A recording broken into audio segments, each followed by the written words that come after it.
I'm Maren. Welcome back to my channel, Maren Makes It. Today I'm going to be showing you guys my entire LASHLINX eyelash collection. In part one, I went through all of the tools that I use to do my lashes, both from LASHLINX and otherwise.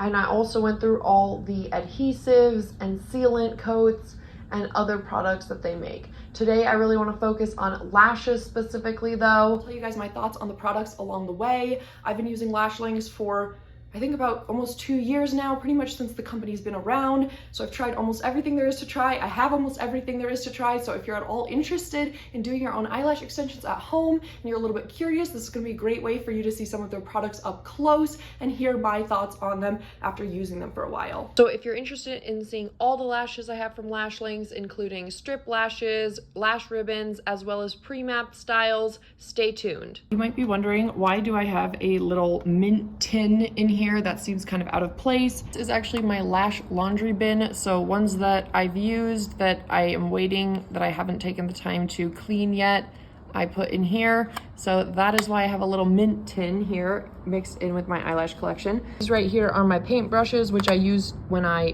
do my lash laundry. I made a whole video on that already where I go step by step, so I'll link that in the description box down below if you're interested in doing this. So now we're gonna go over the fun part, all the actual lashes that I have. So when it comes to the pre-mapped lash styles, there's going to be, well, there was 4 up until very recently. They came out with the Dolly lash. So previously you've had the options of Sassy, Minx, Winx, and Extra. Now we also have Dolly. These ones are great because if you're just starting out and you kind of don't know what you like, this is a way to try it because like the name says, they're already pre-mapped out for you. They have different length fibers in there because if you think about your natural lashes, they're not all one length either. You know, the ones on the inner corner of your eye are shorter, the ones on the outer corner of your eye are shorter, and then usually the ones in the middle are the longest ones. And so you want to kind of, you know, mimic that. Or if you want to do more of like a winged eye look, you might have the longest ones sort of in the outer corner of your eye. So if you don't know what to order in terms of lengths on the LASHLINX website, because it's kind of intimidating talking about eyelash lengths like 12 millimeters, 14 millimeters, and you don't want to end up with all these little lash ribbon boxes, a great way to get started is to start with their pre-mapped styles. I also really like these ones for travel. I just recently got my hands on these, so I have only tried so far the Extra and the Dolly, but I am loving them so far. So these are a brand new product from LASHLINX. These are strip lashes, obviously, but the cool thing about them is that they come in different lengths. So just the same way that you can pick the lengths on a lash ribbon, you can pick the lengths on these strip lashes.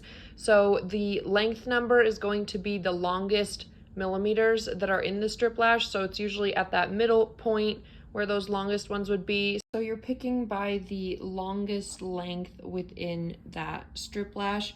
The other thing that's really cool about these is that they actually use the same lash band that the lash ribbons use. So it's really thin and flexible, so really comfortable to wear on your eye. But I think this is a genius idea. I don't know why strip lashes don't normally come in lengths because it just totally makes sense to me when I think about it. I am an affiliate for LASHLINX, so if you use the code MAREN10 and then the link down below, which I'll also put in the video description, you can get 10% off your entire order from LASHLINX.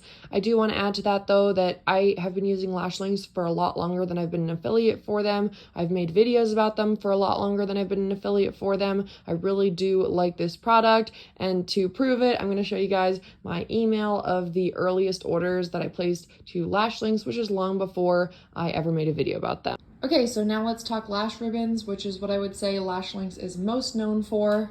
Coming up with an organization system for your lashes, because if you get into this, you end up with a lot of stuff, as you can see.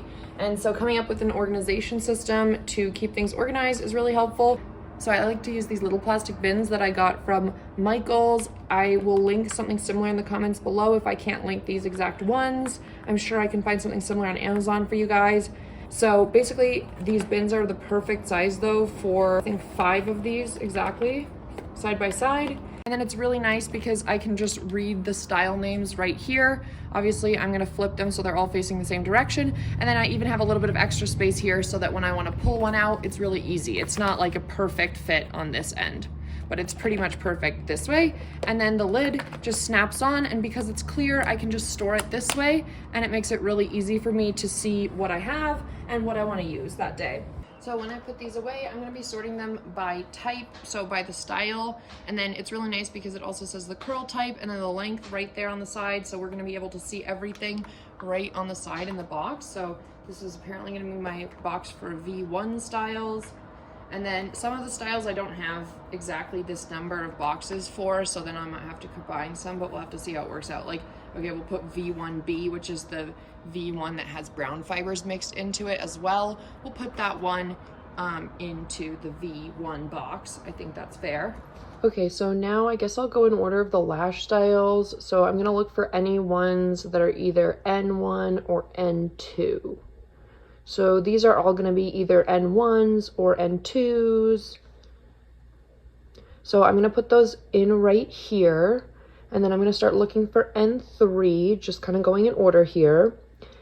So LASHLINX, if you don't know the history of the brand, they started out with just 4 styles. It was N1, N2, N3, and N4. So these are always sort of the original styles in my head. Then they came out with N5, and then they started to come out with styles that were not like starting with N for natural. So first they came out with the V1, then they did the D1, the H1, the H2, and I think there's a few more now too. So when you read these style numbers, the N stands for natural. That's what that means. Honestly, it's kind of hard for me to tell apart sometimes why some of them are categorized as natural and some of them are categorized as volume or something else. It's not always clear to me why things are categorized that way. Because, for example, the N1 style is a very voluminous lash style. I mean, look at how dense these fibers are together. So to me, that is not necessarily natural. I mean, it's really pretty, don't get me wrong, but it's not necessarily like a natural looking lash in my opinion. I'm going to show you guys the N1 up close. So I'm not 100% sure with the naming on that. I do know with the other styles though, there are reasons for the names that are a little bit more clear to me. Like the volume style, I'm not sure why those ones are considered to be more volume than others. I think it maybe has to do with the fact that there's more volume around the base of the lashes generally with these ones. And then it kind of gets wispier. So it's sort of more focused on volume as opposed to like maintaining that volume maybe all the way throughout the lash. But then for some of the other styles, the newer ones, it's very clear why they're called the way that they are. So like the D1 style, D is for dimension. So that is because they have a multi-dimensional curl. So the curls in the front, instead of them all being like curled at the same amount, they're curled a little bit different amounts, which makes them look more natural, which is funny then because they're not called an N style. But that's just me being particular because I just want to understand everything and I am obsessed with these lashes, obviously, which you can see based on how many of them I have laying right now in front of me. I don't think I've ever looked at them all in front of me like this, and it does feel like kind of an insane amount when I'm looking at them this way, not gonna lie. So then the other style that we can talk about a little bit more is going to be the H styles. So the H stands for hybrid, which is a clear name because most of the lashes from LASHLINX, all the fibers are the same length. So if you buy 14, every fiber on that lash band is going to be 14. Whereas here on this lash ribbon, you're gonna have a little bit of variation between the fiber lengths. And if I show you, let's see, especially here in the longer ones, you can definitely see that. You can see that they're not all the same length. They're ending at a little bit different lengths. And it does create, in my opinion, a very similar effect to the D1 style, which is kind of interesting because of that whole multi-dimensional thing, making it also feel like, you know, not everything is the same length. So in a way, also the H1 style is, to me, more natural looking because in real life, people's eyelashes aren't all perfectly the same length either. And so it feels like, in a way, the D1 and the H1 are very natural looking styles. So in a way, it's kind of funny to me that they are called differently. Anyways, I think that's all of them. The N5 doesn't fit, unfortunately, in my box of N5s here. So I think I'm gonna put it with N3s because that box is kind of empty. And then I can just put all of their lids on. And the nice thing is it's gonna be so easy for me to still see everything I have. And I'll show you guys up close in a moment here. Okay, now I'm gonna go through and just clip all of the lids onto the little bins, which is a very satisfying sound. So here are all my lash ribbons laying side by side. You'll also see that some of the boxes have different colors than each other. That's because they use black, silver, white, and this sort of gold yellow color to kind of color coat the styles. So N is going to be gold, H's are going to be white on the side, volumes are going to be black on the side, and then the D's are going to be silver on the side. You're wondering where all these little bins go? They go inside a bigger bin. So I guess you could say I'm a bin lady. Some people are bag ladies and I'm a bin lady. Check it out, my top matches the sky behind me almost perfectly. Anyways, I just wanted to thank you guys so much for watching. I hope you guys had fun seeing all the eyelashes I have. I love LASHLINX. I love pretty much every product I've ever tried from them I like. So let me know in the comments down below which products you've tried of theirs. I do actually also have an affiliate code for them, so you can get 10% off with that code. I will link that in the description box down below. If you use that code, any money I get from affiliate sales do go back into the channel, buying more lashes and reviewing them for you guys. Anyways, I hope you found this information helpful. Please let me know what your favorite LASHLINX products are. Have you tried them yet? And if not, what's holding you back? As always, I just want to thank you guys so much for watching. I appreciate you and your time. Bye, YouTube.